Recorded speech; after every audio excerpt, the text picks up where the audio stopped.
Hi there, I'm Marco Keen, and I would like to just give a heads up that this review discusses topics such as rape, abuse, and pedophilia.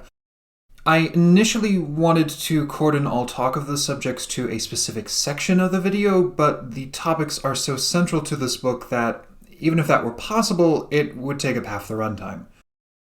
I will also be spoiling a lot of the plot, so if I may quote Severian from Book of the New Sun, "If you wish to walk no further with me, reader, I do not blame you. It is no easy road." For the rest of you, though, here is the fantastic fiction review of A Spell for Chameleon.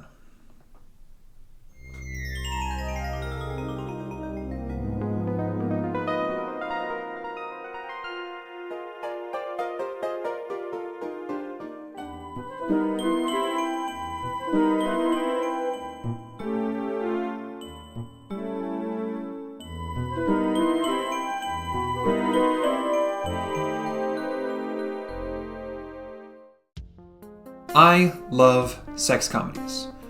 People are always surprised whenever I mention this because I am, by all appearances, a well-mannered goody two-shoes. I don't seem at all like the sort of person who would enjoy graphic coital carousing, but my issue with most sex comedies isn't the sex, but the comedy.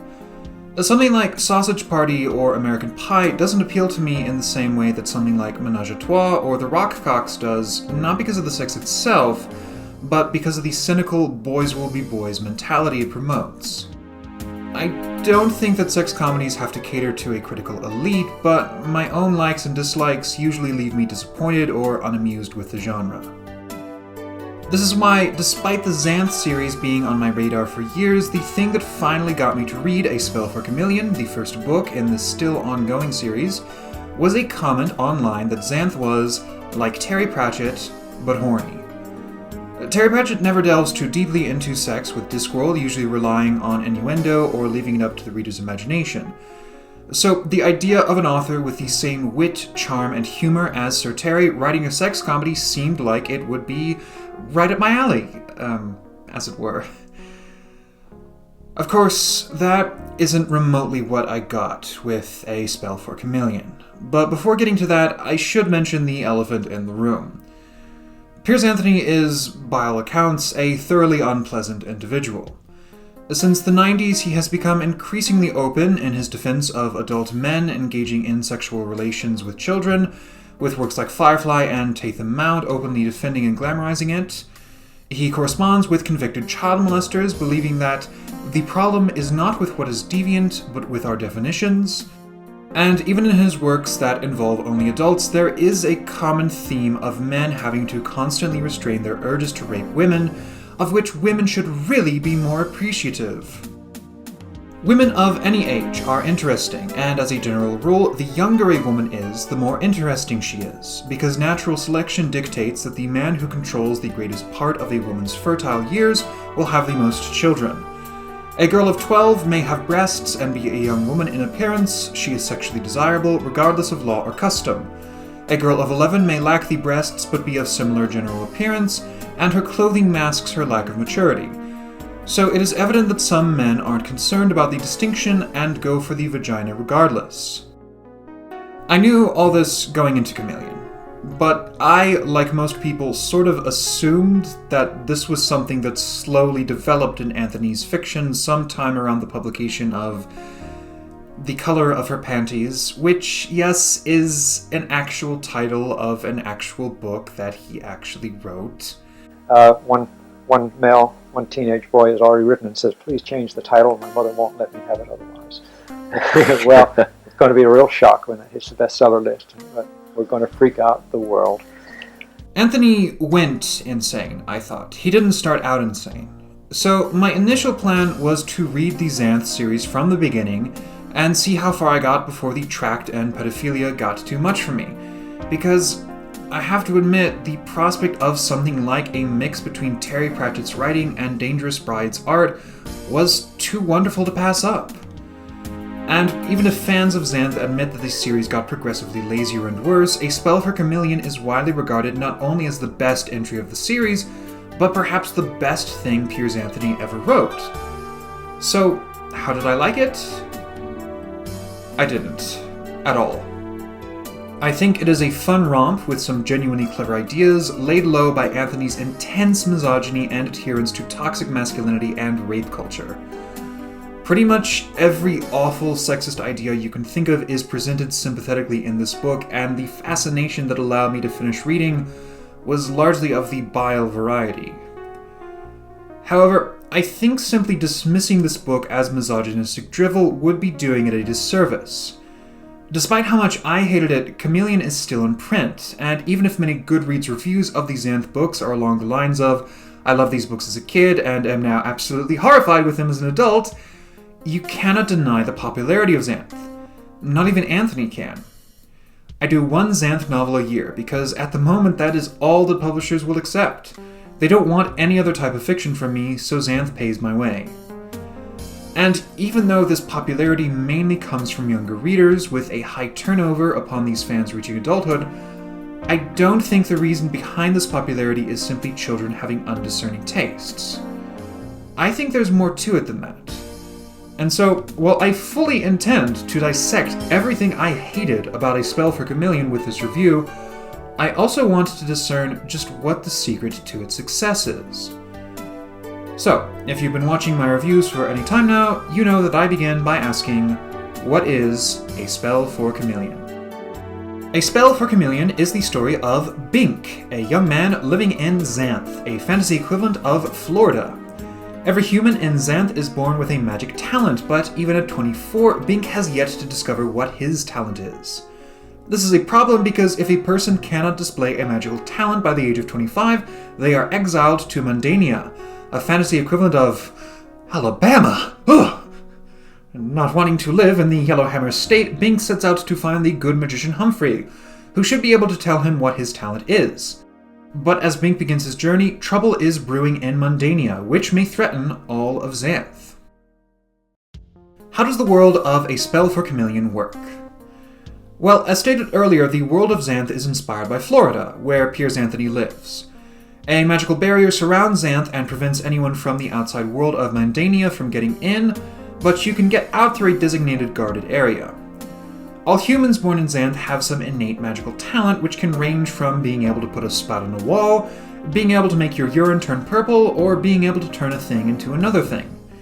Those with particularly powerful talents are known as magicians, with the king of Xanth, there are no queens, being a magician chosen by a council of elders. There are also other species like centaurs, manticores, merfolk, dragons, and various other magical creatures living in Xanth, but they cannot use magic because they are magic. There is a wit and whimsy to the narrative of Chameleon that sustains it. Anthony clearly has skills with pacing, suspense, and conveying a sense of fun about his world. Xanth is a fun place to explore, and there is never a moment of slog or wasted time in the book. It's a fun romp, akin to a good Rincewind story. However, if you're expecting the similarities to Terry Pratchett to extend to the puns and wordplay, I'm afraid you will be somewhat disappointed. The puns which exist in Chameleon are either let's take this thing like antlions or cherry bombs and interpret them literally, or let's add a silly adjective to something like sneeze bees and interpret that literally, or even just let's make bullets sentient and give them a silly name, like Wiggles. The only pun in Chameleon that has much mileage beyond a quick gag and which has a lasting effect on the world is the wild oats which men of Xanth sow. In Xanth, wild oats are an actual species of plant which, when fertilized with a man's urine, will produce a nymph to serve as a willing sex puppet for the man. Bink attempts this as a teenager before his mother finds out and gets rid of the oats. Bink is upset by this, but his father assures him that the reality really would not be all you anticipated. One quickly becomes surfeited, tired of unlimited candy, and so it is also with a mindless female body. A man cannot love a nymph. She might as well be air. His ardor rapidly turns to boredom and to disgust. This reflects a much larger issue with the book and leads to the question, what does A Spell for Chameleon have to say? Okay, before I go any further, I want to give Piers Anthony a fair shake. So, I'm going to show you a clip of Anthony. This is unedited, uncut, just Piers Anthony, in his own words, making his own case. How do you make your characters live? How do you breathe life into them and make them real to us? How indeed. Because I get letters from readers saying, gee, when I read your books, I feel as though I'm in them. I know the characters. I love this. How do you do it? Well, yeah, how do I do it? I don't know how I do it, and I wish I did, because I'm afraid I'll stop doing it. I think it's something unconscious. I'm an architect of consciousness in writing. I like to think I know what I'm doing every step of the way. But in this aspect, somehow, I do try to put myself into the characters. I try to feel what they would feel. This is especially tricky when it's a female character. I've never been a female. I probably never will be one. So I really don't know their problems. But I try to put myself into their situations. And I do feel for them. Somehow that does seem to translate into the writing. There must be subliminal clues that I write, that my readers pick up. They know how I feel. And that's how I do the characterization. It really is unconscious. Alright, with that in mind, on the very first page of A Spell for Chameleon, Bink witnesses a hawk swooping down and killing a chameleon. This will be important later, but on the very second page, we get our introduction to the character of Sabrina through this. Bink looked at the girl beside him as she stepped through a slanting sunbeam.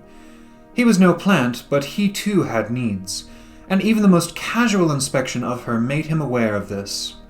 Sabrina was absolutely beautiful, and her beauty was completely natural. Other girls managed to enhance their appearance by cosmetics or padding or specialized spells, but besides Sabrina, all other females looked somewhat artificial. That's it. That is Sabrina's establishing character moment and the extent of her characterization. Now, my issue with this isn't, as Anthony insists, that I'm simply scandalized by the presence of natural manly desires, but rather, while we get insight into Bink's sexual urges, we never get any insight into Sabrina's, or much insight into any of her thoughts. We're told Sabrina's effect on Bink, but nothing about her conception of herself, or how the world affects her. Despite being a major character and arguably the person who kicks off the events of the plot, everything we know about Sabrina comes from how Bink regards her. Bink says or thinks how Sabrina feels about things, but there's nothing in the text or Sabrina's actions to support this. It's all just Bink's idea of her. This is a common occurrence throughout the book and reflects a larger trend with its female characterization. Bink constantly waxes poetic about the difficulties of containing his natural masculine instincts around women, but we never get anything like this with the women of Xanth. It's not so much that women are presented as having no sexual desires at all, just that whatever desires women have are presented as either inherently passive or irrelevant. A woman's enjoyment, enthusiasm, or even engagement is only important insofar as it relates to the man with whom she is having sex. Women who do want and enjoy sex, like the character of Wynne, only do so because they want to please their men. And most women in Xanth will eventually turn into shrews or harridans after their youth fades and their ability to please their men wanes. Then, of course, there is the rape trial.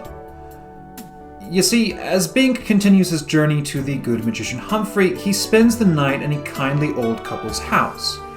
And in the morning, as recompense, the man of the house asks Bink to take his place in jury duty, which Bink agrees to do. Upon arrival to the trial, it turns out to be a rape trial. The identities of the defendant and the plaintiff are to be kept hush-hush, so that word of the trial will not get out, and this is important because a girl who had been raped could be ruined, though it was no fault of her own. Many men would refuse to marry her for that reason alone. Thus, she could win her case but lose her future. A man guilty of rape could be exiled, and a man accused of rape would be viewed with suspicion, complicating his own future. Both of these situations are presented as being equally bad. Thankfully, though, Bink doesn't have to do very much in the trial except agree with the defendant because, you see, the judge already knows that the sex the defendant and plaintiff had must have been consensual because, and I'm not making this up, They both knew each other beforehand. Then I presume she would have fled him at the outset, had she disliked him, and that he would not have forced her if she trusted him. This is not conclusive, but it strongly suggests she had no strong aversion to contact with him, and may have tempted him, with consequence she later regretted. They knew each other, therefore he couldn't have raped her. Wow, great. As such, all charges are dropped, and the defendant walks free. Now, if this scene was simply meant as a dismissal of the idea of date rape or such, you would expect the plaintiff to finally confess that yes, the sex was consensual, but she hadn't wanted to get into trouble, or something along those lines. But that is not what happens. This is what happens. You girls still want to bring it to open trial? Grim-faced, looking betrayed, the three girls shook their heads no. Bink felt sorry for his opposite. How could she avoid being seductive? She was a creature constructed for no other visible purpose than love. Then take off, the bailiff said. Remember, no talking outside, or we'll have a real trial for contempt of court. We never find out if the man raped the woman. Ever. We only know that Bink did the right thing that day. And that moment of subtle horror reflects a larger attitude that permeates the entire book. It doesn't actually matter to Anthony whether or not the woman was raped. The only thing that matters is that the trial didn't go public, and the man's reputation was preserved. Anthony doesn't assure us that the man really was innocent because he doesn't see the need to, because even if he did rape the woman, which is a distinct possibility, he couldn't have helped himself. Indeed, the sympathy towards priapism and conditions approaching psoriasis is repeated by the bailiff when he assigns one of the plaintiff's friends to guide Bink on his journey. Better have Wynne show you. Wynne? You're opposite. The one you almost raped, the bailiff smiled, making a signal with one hand, and his cloud vanished. Not that I blame you. Oh, yeah, that's another thing I forgot to mention. See, Bink isn't actually that invested in the outcome of the trial because he spends most of it lusting after Wynne. And he spends the next several pages desperately wanting to rape her, but not wanting to get caught. And then later, Wynne falls in love with Bink because he didn't rape her, even though she doesn't know that he really wanted to. This is the same Wynne I mentioned earlier who was presented as a positive example of female sexuality because she enjoys pleasing her man, Bink. The only woman who actively pursues sex instead of passively accepting it or coldly rejecting it is the sorceress Iris, but she is presented as being unforgivably evil, with her attempts at seduction being purely for the purposes of manipulation. She tries to form an alliance with Bink because, as I stated earlier, there are no queens in Xanth. So, even though Iris is powerful and competent enough to rule Xanth, she is unable to do so because she is a woman. Since Bink has, as of this point in the story, no magical talent and is under threat of exile for it, Iris offers him a deal. She will use her talent of illusion to make him seem like a powerful magician so that he can assume the throne of Xanth. Bink is resistant to the idea, but Iris is more than accommodating to his objections. He has no experience with ruling, but Iris is more than qualified and willing to give him counsel. He still wants to marry Sabrina, but Iris has no problem with him doing so.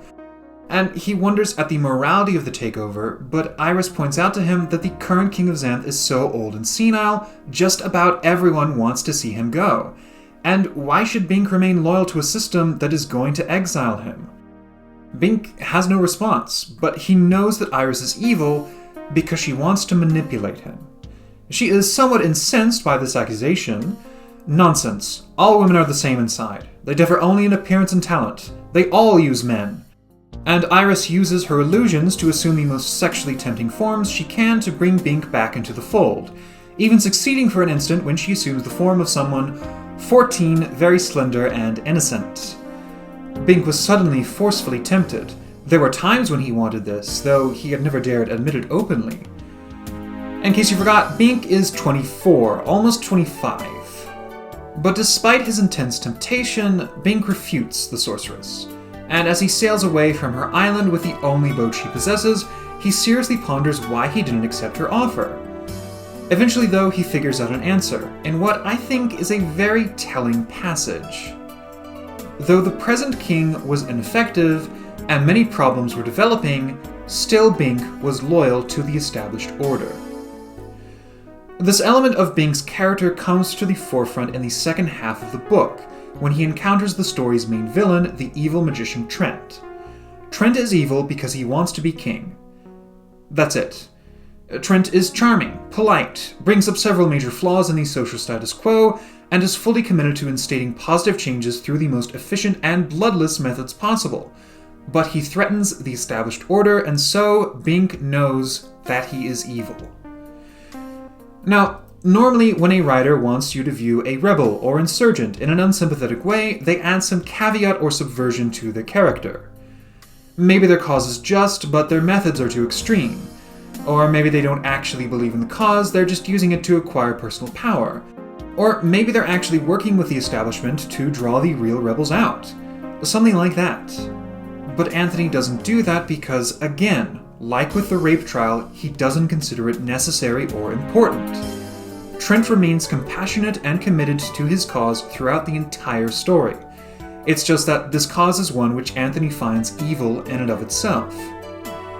The evil magician was, in many respects, the opposite of the popular image. Instead of being ugly, weak, and mean, Humphrey fitted that description better, he was handsome, strong, and urbane. Yet he was the villain, and Bink knew better than to let fair words deceive him. The main message of A Spell for Chameleon isn't surprisingly anything to do with rape, or at least not directly. Rather, it's to do with whatever society you live in. And it's this. Those who seek to change the status quo are ultimately more dangerous than any problems the status quo creates. Xanth is shown to be a deeply flawed society, but Bink never loses his faith in it even after the system repeatedly screws him over, because... would the evil magician really be worse than the present king? He put the question aside.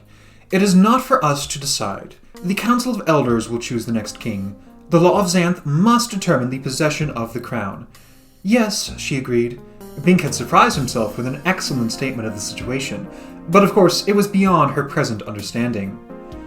And indeed, by wonderful happenstance, the old senile king dies off-screen around the time of the climax, allowing Trent to assume the throne in the proper way, Bink to be appreciated for his true value, and everything to work out as though it were magic. Don't ever try to change the system, Anthony assures us, because any problems it has will naturally sort themselves out in good time. And as for all the people who suffer in the meantime, just don't think about them. Bink certainly doesn't. Now, I hope that in all the situations I have described and all the quotations I have read to demonstrate how I'm really not making this up, you all are rightfully horrified. Indeed, this is why I mentioned the wit and whimsy earlier. When I simply summarize scenes or quote specific passages, I don't think I'm getting across the convivial prose that surrounds these moments of rape, misogyny, and extreme conservatism. However, the charm and wit in the narrative are integral to the story and indeed relevant to a much larger issue that I think needs to be addressed. As I've briefly touched upon in other videos, sexual violence against women in fantasy is something of a bad joke. Any 2-bit edgelord wanting to demonstrate how this isn't your average fantasy novel, man, will have women raped or abused or broken because realism! Trademark. Piers Anthony doesn't do that though. Xanth is not a dark, dismal world, it's a fun fantasy Florida. And you have fun when reading it. But then suddenly, the narrative will very casually drop some nonchalant line or throwaway gag that is utterly terrifying. Somehow, I find this even worse than something like Sapkowski's treatment of Ciri or Weiss and Benioff's treatment of Sansa, because those writers wear their sadism on their sleeves. Anthony masks his sadism with lighthearted fun and whimsy, and it's all like if Undertale was written by that one cool uncle of the family. You know the one. The one who is the life and soul of the party, and who tells the best stories, and is amazing with kids, and no one talks about the fact that his own children no longer speak to him or allow their children near him. To give you one last example of what I mean. Remember the scene I mentioned of the hawk swooping down and killing the chameleon? Well, that gets brought up multiple times over the course of the story, usually when Bink is in some mortal peril and he thinks that this is the end. Later, though, he runs into Wynne, who turns out to be a persona of Chameleon, the titular character. Chameleon is unique to Xanth because, despite being human, she can't do magic. Like the other non-human races in Xanth, she is magic, with her magical qualities being a reflection of her womanhood, or at least Anthony's idea of womanhood. I change a little every day, completing the circle in the course of a month. A lunar month. It's the female cycle, you know. My intelligence varies inversely, she explained. This is the other facet of my curse. I range from ugly intelligence to lovely idiocy. Bink is shocked at first, but eventually realizes that he is in love with Chameleon, because... I like beautiful girls, he said, and I like smart girls, but I don't trust brains and beauty together.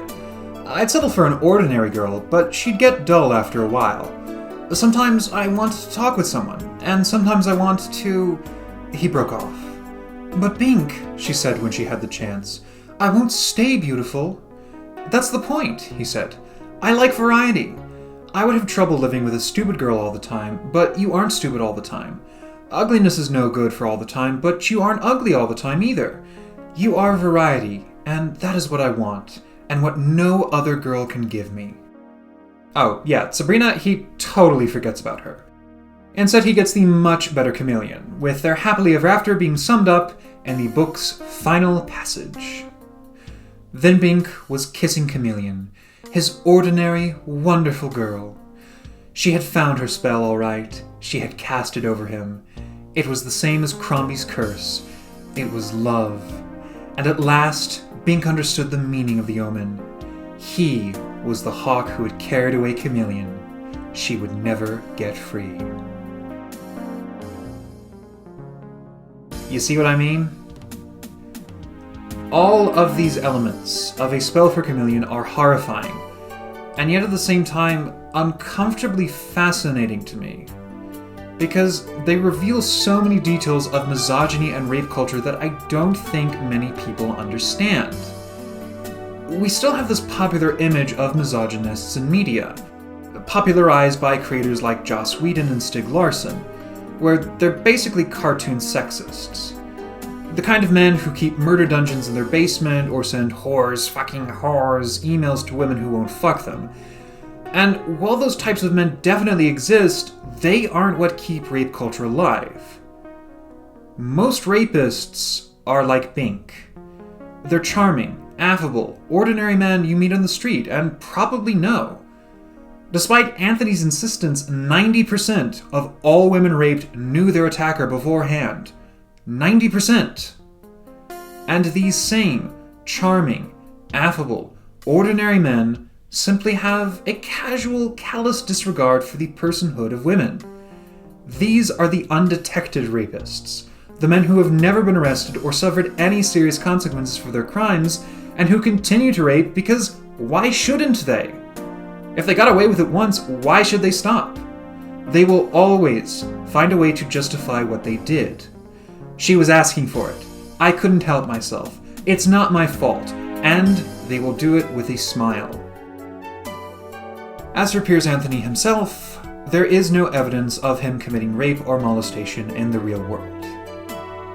But he has definitely written a body of work that promotes, justifies, and glamorizes the male narcissism and entitlement that contributes to these crimes.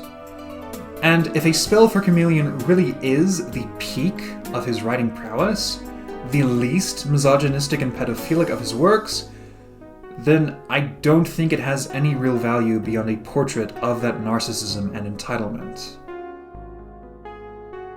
Final verdict. You know what's weird? Bink's magical talent is pretty similar to the power of my fairy tale self-insert fanfic character that I wrote when I was 15. Yes, I wrote fairy tale fanfiction when I was 15. Don't judge me, okay? Just look. There are some subtle differences between the two talents, though, which I think illustrate the two different wish fulfillment fantasies that our characters serve. With regards to Bink, his talent is that he cannot be harmed by magic. He can be healed or helped by it, but if magic ever tries to harm him, it will fail, with the universe itself warping before he comes to harm. This is pretty reflective of Piers Anthony's basic attitude.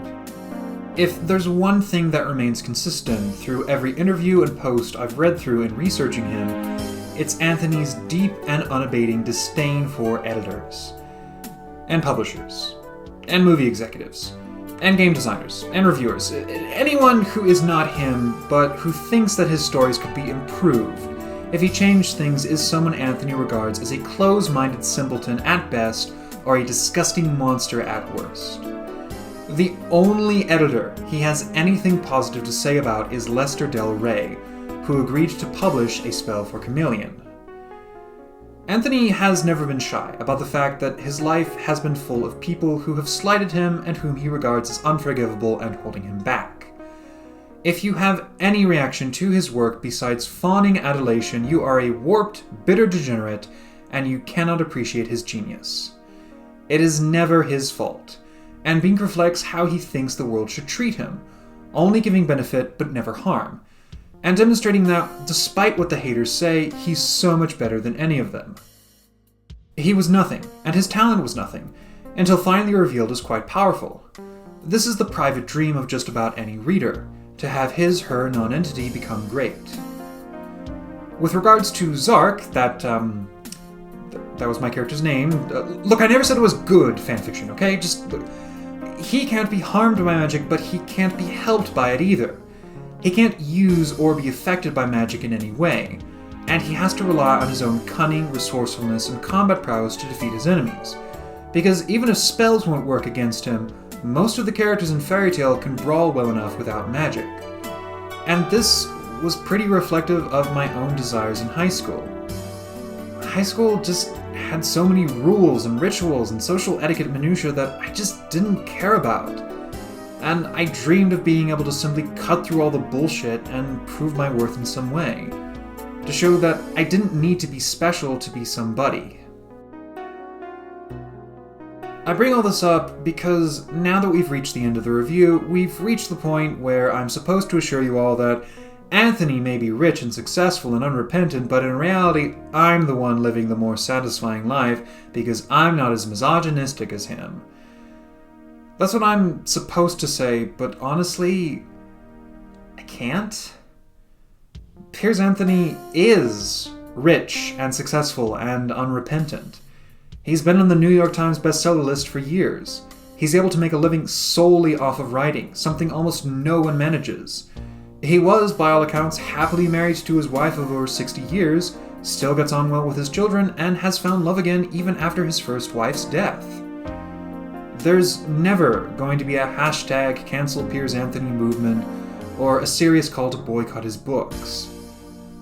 I mentioned how his Goodreads reviews are full of people who read him as kids, now horrified as adults, but there are just as many reviews who don't see his portrayal of women as a problem. Charming, affable, ordinary men ensure that Piers Anthony will continue to have a stable audience, income, and platform for the rest of his life. And me? I'm just some guy on the internet who makes YouTube videos. I can't make any bestseller list, especially not the New York Times.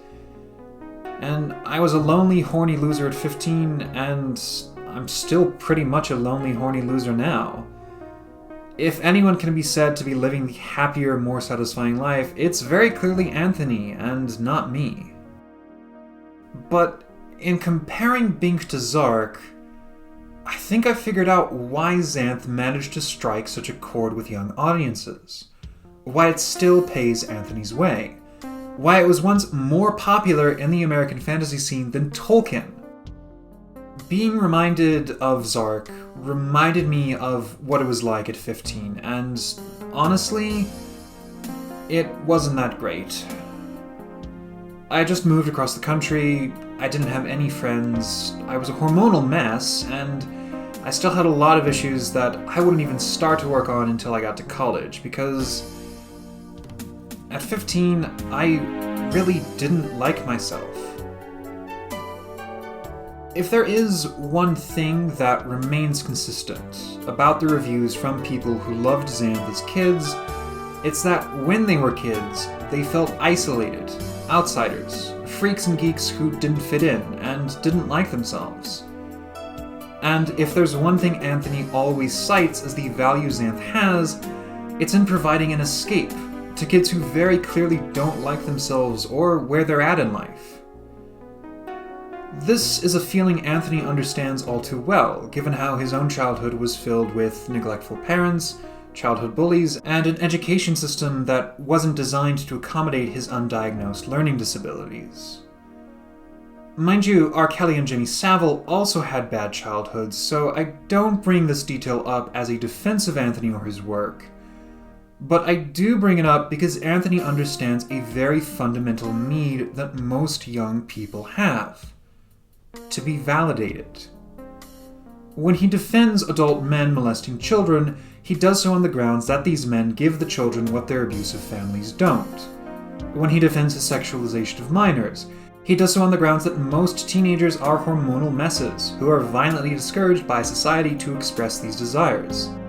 And when he defends Xanth against accusations of it being juvenile trash, he does so on the grounds that juveniles like juvenile fiction, and they deserve to be catered to just like any other demographic.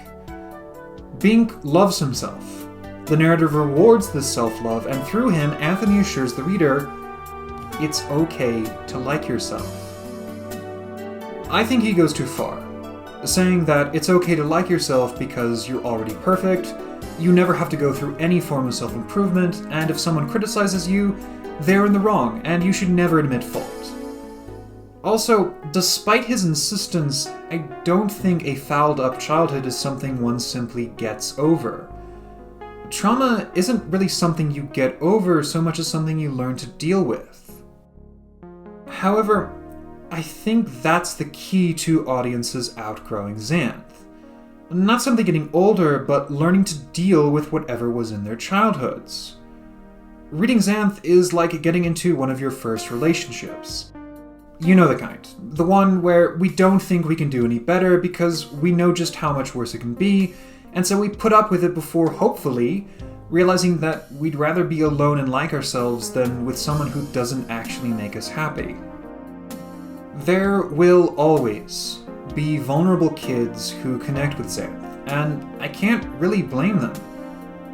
But I hope that, like with any initial unhappy relationship, people who realize that Xanth doesn't make them happy anymore know that they can do better. And that it's still okay to like yourself. Concerning my ranking, I finished A Spell for Chameleon, so that gets it more than a 1 out of 10. And I don't think my time was wasted in finishing it, so that gets it more than a 2 out of 10. But I don't think it has any real value beyond being a perfect portrait of misogyny and rape culture. So that gets it a 3 out of 10. Piers Anthony at his best still can't hold a candle to Terry Pratchett at his worst. And if this really is Anthony's best, I have absolutely no intention of reading any more of Xanth. I'm still waiting to find that magic Terry Pratchett Dangerous Bride hybrid, but if there's one good thing that came out of all this, it's that reading A Spell for Chameleon made me realize that I like myself. And that is something that I couldn't have said when I was 15. So for now, I'm Mark O'Keen, signing off, and I hope you liked this video. If you did, and you'd like to see me make more, please leave a like or comment down below, share my video via Twitter, Facebook, Instagram, or other means, and subscribe to my channel. Also, normally when we reach this part of the video, I take the time to shill out my own stuff, but given the subject matter of today, I think I would rather shill the Rape, Abuse, and Incest National Network. You can find a link to them in the description down below, and any help you can give is always appreciated. In the description, you can also find links to all the articles and interviews I used in researching Piers Anthony, so if you're interested in learning more about him, though I don't blame you if you aren't, you can click on those to get started. I also had to leave out a lot of quotes from A Spell for Chameleon for the sake of brevity. A blogger by the name of Anna Mardal, I hope I'm saying that right, sorry, but she has a much more comprehensive collection in her review of Chameleon, so the first link is to that. So, for those of you who have been with me from the beginning, those of you who are just tuning in, and those of you who will find me in the future if the algorithm gods smile on me, I just want to let you know, it is okay to like yourself. Thank you all, and I will see you in the next one.